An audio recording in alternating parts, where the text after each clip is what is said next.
Hello friends, welcome to Sneha's cooking diary. நம்ம ரெஸ்டாரண்ட்டுக்கெல்லாம் போனால் நல்ல ஒரு ஆரஞ்சு கலரில் நம்ம ஃபிஷ் கறி சாப்பிட்ருக்கோம். நீங்கள் ஃபிஷ் லவர்ஸாக இருந்தால் இந்த ரெசிபி உங்களுக்கு தான். மிஸ் பண்ணாமல் லாஸ்ட் வரைக்கும் வீடியோ பாருங்கள் ஃப்ரெண்ட்ஸ். வீடியோக்குள்ளே போயிட்டு நம்ம எப்படி இது செய்கிறதுன்னு ஸ்டெப் பை ஸ்டெப்பாக பார்த்துக்கலாம் வாங்க. ஃபஸ்ட்டு அதுக்கு ஒரு மசாலா ரெடி பண்ணிக்கலாம். ஆயில் ஊற்றிக்கிங்க ஒரு கண்டெய்னரில். சின்ன வெங்காயம் ஒரு கைப்பிடி அளவு எடுத்து ஆயிலில் போட்டு வதக்கலாம். இந்த ரெசிபி வந்து ரொம்ப டெலிஷியஸாக இருக்கும். இது மேங்கோ ஃபிஷ் கறி ரெசிபி தான் நம்ம செய்கிறோம். அடுத்து ஜிஞ்சர் கார்லிக் பேஸ்ட் ஆட் பண்ணிக்கலாம்.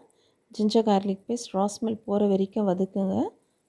இது வரைக்கும் ஸ்னேஹாஸ் குக்கிங் டைரி சப்ஸ்கிரைப் பண்ணலன்னா சப்ஸ்கிரைப் பண்ணிக்கிங்க ஃப்ரெண்ட்ஸ்.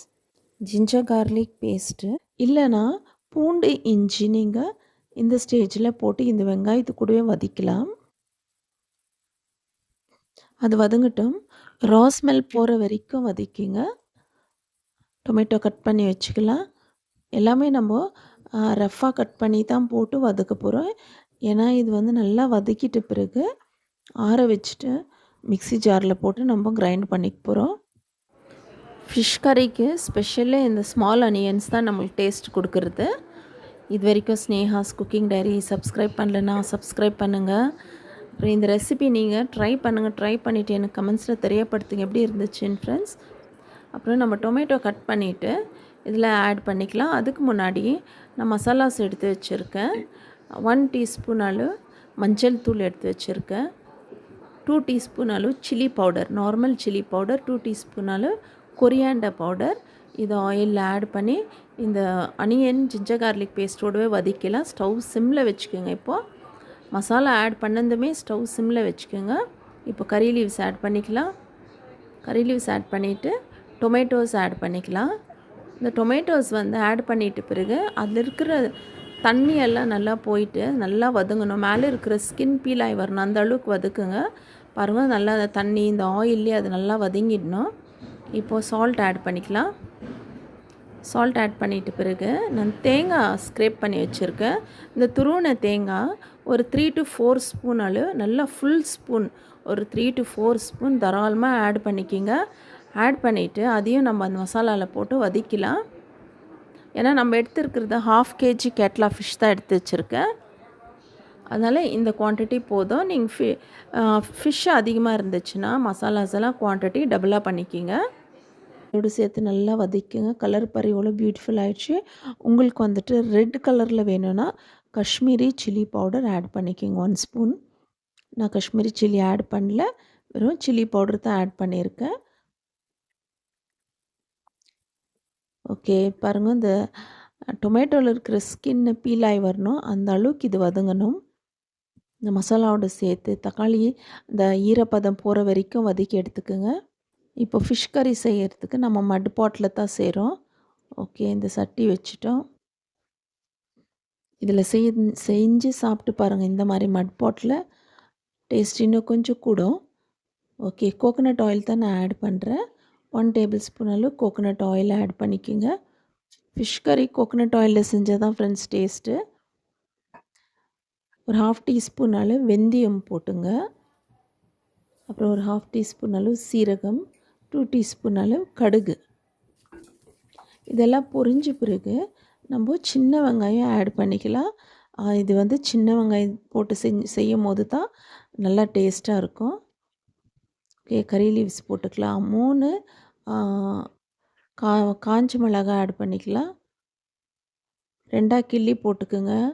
அப்புறம் அதே மாதிரி 3 பச்சை மிளகா சென்டரில் ஸ்லிட் பண்ணி போட்டுக்கோங்க. நீங்கள் பச்சை மிளகா காஞ்ச மிளகா இந்த ஸ்டேஜில் நீங்கள் ஆயிலில் வதக்கி போடும்போது காரம் பார்த்து போட்டுக்கோங்க. ஆல்ரெடி நம்ம சில்லி பவுடர் மசாலாவில் போட்டு வதக்கியிருக்கோம். நான் 2 டீஸ்பூன் அளவு சில்லி பவுடர் போட்டிருக்கேன் மசாலா ஆட் பண்ணும்போது. இப்போது இந்த மசாலாலாம் நமக்கு நல்லா கூல் ஆகிடுச்சு. மிக்ஸி ஜாரில் போட்டு கிரைண்ட் பண்ணிக்கலாம்.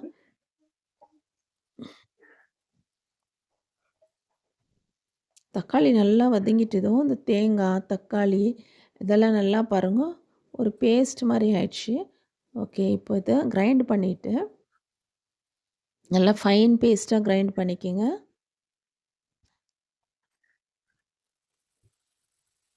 ஜிஞ்சர் கார்லிக் பேஸ்ட் 1 டீஸ்பூன் அளவு இந்த அனியனில் போட்டு நல்லா வதக்கலாம். நம்ம மசாலாலையும் ஜிஞ்சர் கார்லிக் பேஸ்ட் போட்டிருக்கோம். இப்போவும் 1 ஸ்பூன் போட்டிருக்கோம். ஸோ டோட்டலாக 2 ஸ்பூன் அளவு ஜிஞ்சர் கார்லிக் பேஸ்ட்டு. நான் சொன்ன மாதிரி பேஸ்ட் இல்லைன்னா பரவாயில்ல, நீங்கள் ஜிஞ்சர் கார்லிக் நல்லா மைன்யூட்டாக ஸ்லைஸ் பண்ணி கூட ஆட் பண்ணி வதக்கலாம். ஓகே, இப்போ கிரைண்ட் பண்ணி வச்ச மசாலா போட்டுங்க. அவ்வளோதான், பார்த்தீங்களா எவ்வளோ சிம்பிளாக நம்மளுக்கு மசாலா வதக்கி அரைச்சதுமே குழம்பு ரெடியான மாதிரி தான். ஓகே, நம்ம மசாலா போடும்போது ஸ்டவ் சிம்மில் வச்சுக்கணும் ஃப்ரெண்ட்ஸ். இப்போ பாருங்கள், தண்ணி ஜாரில் ஊற்றி நல்லா க்ளீனாக எல்லாத்தையுமே நம்ம மிக்ஸ் பண்ணி ஊற்றிக்கலாம். உப்பு காரம் டேஸ்ட் பார்த்துங்க. உப்பு தேவைப்பட்ட ஆட் பண்ணிக்கோங்க. காரம் தேவைப்பட்டால் க்ரீன் சில்லி ஸ்லிட் பண்ணி போட்டுக்கோங்க. 2 க்ரீன் சில்லி பாருங்கள், உப்பு கொஞ்சம் போட்டுங்க.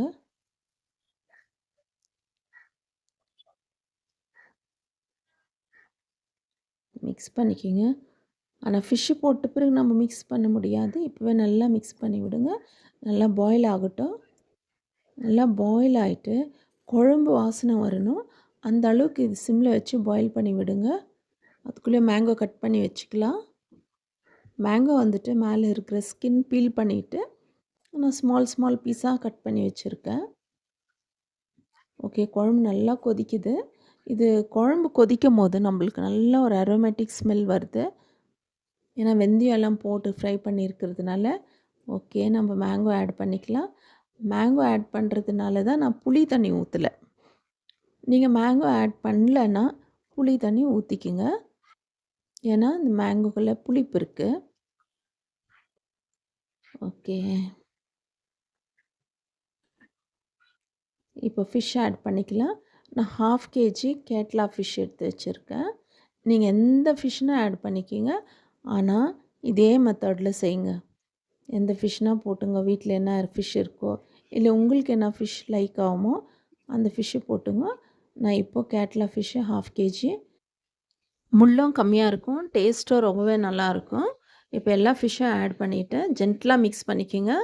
ஜென்டலாக மிக்ஸ் பண்ணிவிட்டு இப்போ நம்ம க்ளோஸ் பண்ணி வச்சுக்கலாம். க்ளோஸ் பண்ணி வச்சுட்டு ஒரு 5 மினிட்ஸ் க்ளோஸ் பண்ணி வைங்க போதும். அப்புறமா ஸ்டவ் ஆஃப் பண்ணிடலாம்.